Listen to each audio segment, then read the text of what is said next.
Hey, how you doing, everybody? Good to see you again. I haven't posted on my YouTube page here in a while. You remember, or you subscribed, and I saw a lot of people had subscribed to my YouTube page, and I really do appreciate that. But let me just give you an update. I'm the one that was building that Chevy Cobalt for Superstock, and I am still building it, but I got kind of sidetracked with a friend of mine. The friend of mine has, I'm going to flip this phone around just a second and show you what I'm doing. He saw me post some pictures on my Facebook page about 4 or 5 months ago, and he gave me a call. Excuse me. And he gave me a call and he said, "Hey man," he said, "I need some help." And he said, "I've known you a long time, and he says, I know you don't like to work on other people's stuff, but he said, let me tell you what happened." He said, "I took my car out to a buddy, and he was in the business of building hot rods and all that stuff, and he said, I took it out there, and it kind of got all cut apart. He went several times himself to help out, and they cut the whole car apart. A real nice car. I got it sitting right here. I'm going to show you what I did for him."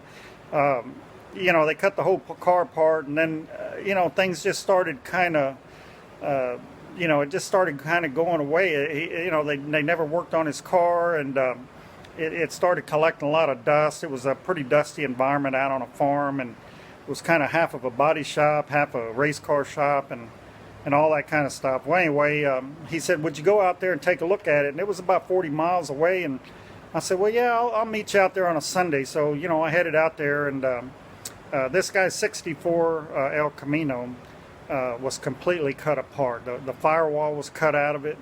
The floor was cut out of it. They were going to update the cage. He was building a bigger motor. He's a nitrous oxide guy, and he said, "I'm building a bigger motor, and I'm going to go faster, and I got to have a cage that was certified up to 850, I think it was."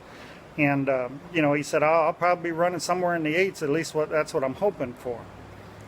And so we went in this shop, and it was just kind of a typical thing. Things get busy, your car gets pushed to the back. There were several other cars kind of went out the door, and his car's still sitting back there. And 2.5 years is how long that car sat there. And 2.5 years, 2.5 racing seasons, and 2.5 winters, 2.5 summers. And the more he went out there, the more the worse he felt. And finally his wife went out there with him one day, and she said, "Honey, you need to get this car out of this shop. Just bring it home, and we'll figure something else out." Well, make a long story short, let me show you what I did. I'm going to flip this phone around. Hold on. Okay, here we go. This is the car. This is a 1964 Chevrolet El Camino, and he's had this car for 30 years. And I said, I know how to do this stuff. So I brought it home, and of course the door's on it. I'll show you what all I've done to it. Starting up here in the front, I went ahead and put a new dashboard in it for him. A new firewall. And we had a motor and everything sitting in there, and I'll show you. I built headers for him out of polished stainless steel. He's a nitrous guy, and he likes all that nitrous flying out the side of the car. So I put these protectors and built the headers where the flames come out the side, but he likes that kind of stuff. But yeah, I put this whole aluminum firewall in there for him. Redid the master cylinder so it was flush, and kind of tidied up around the steering, and most of the steering and lower control arms, all that stuff was, he didn't have a line lock. It was kind of a mild motor. He just liked to go out on the weekend, but he's going a little faster now. He's got to heat those tires up. So I put him a line lock in there, and I kind of got it dressed up where the throttle cable all goes inside there. I got a little button here when you're adjusting those valves. Makes it easier from both sides. I got a few places where the wires, all come out. Put a new transmission mount, the Tuttle all of that's fresh and new. Let's go around here. I'll show you what I did. I put this whole aluminum interior in here for him. That's the shifter. He bought that tricky shifter that shifts off the RPM module. And but anyway, I redid the brake pedal. I built a new gas pedal. There's several of these things that are getting chrome plated, and that's all we're waiting on. But I mounted this Kirky seat in here, and you know, got his electronics and stuff. I put a removable tunnel. You know, you take out the Zeus fasteners, and that whole tunnel and this drive shaft cover, it all comes out. I put this funny car cage. I don't know if you can see it. You know, put the bracing up above. You know, all underneath the car is all the new tubing that's necessary. I don't know if you can see it. It's all the tubing and the pipes and everything that it's got to be a bar up underneath the seat here. I got all that in there.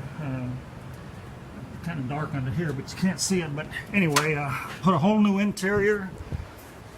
Got it all looking really good for him. And he bought new seat belts. These are good to 2021. And anyway, all behind the seat is all aluminum. Cut out all that steel, try to make it a little bit lighter. Of course, you're going faster, he needs a parachute mount. I got the parachute cable and everything all in there. And got his electronics all kind of tidied up over here. And, you know, everything behind the deal. And all of this, you know, this is the stock, I guess whatever you call this, door rocker panel. And got the tin, you know, right up to it. So it looks real nice. Got it all tidied in there. And the gas pedal.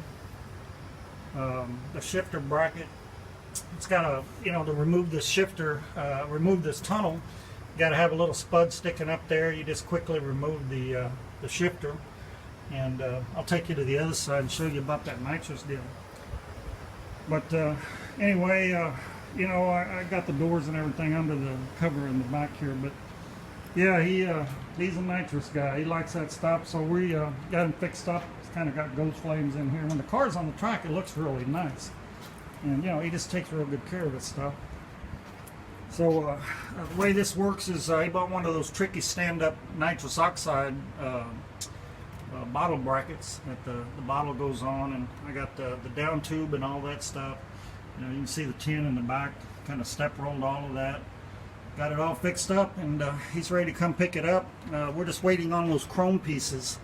All the pieces of chrome, and so anyway, that's what we did. I just it took me about 4 months. You know, I work full time, so it's just kind of in the evenings. This summer's been awfully hot down here in Texas. Sorry about that. And yeah, it was. I'll be watching that gauge up there. It was 100 degrees. You know, I was sweating my ass off, but you know, it's all for a good cause. This guy wants his baby back.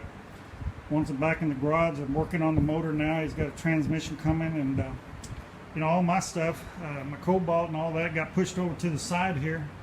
My frame never got powder coated because you know, I was working on all that. I think you seem to remember all that, but it's still sitting here. And you know, I told him I'd just put my stuff on hold. I don't really mind. This is my setup motor, and you know, his new seat belts, his headers, all that stuff look really nice in there, and he had some real nice heads that it's going to make this car run real good. But anyway, all my stuff, I just moved it over to the side here, and got my powder coating and all ready to go. But a couple more days, or maybe a week or so, that chroming will all be done, and I'll go ahead and get this guy out of here, get him back at home so he can start working on the motor.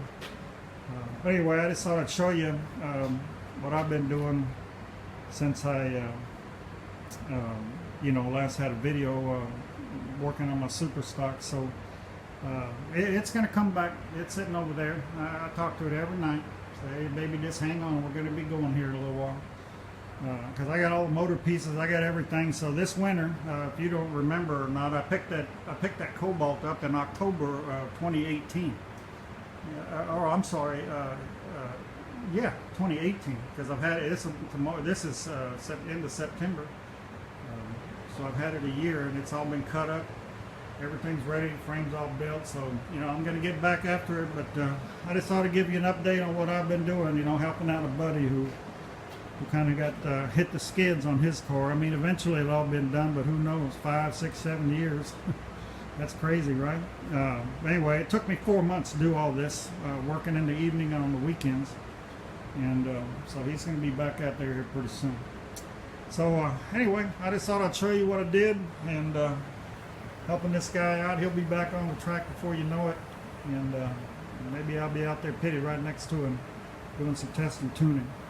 Hey, thank y'all so much for tuning in to my Facebook, my what do you call it, YouTube videos here. You know, I'm not a professional or anything. I just kind of like working on cars, so I'll just keep doing it, and you know, won't be long. I don't know. Let me show you something here. This is something you might not know. I went ahead and had my, had a bunch of stuff powder coated, and I had, I had my wheel tubs all powder coated, and of course the frame of my car, the body is just these super stock cars. It's just a body. The rest of it is all, what do you call it?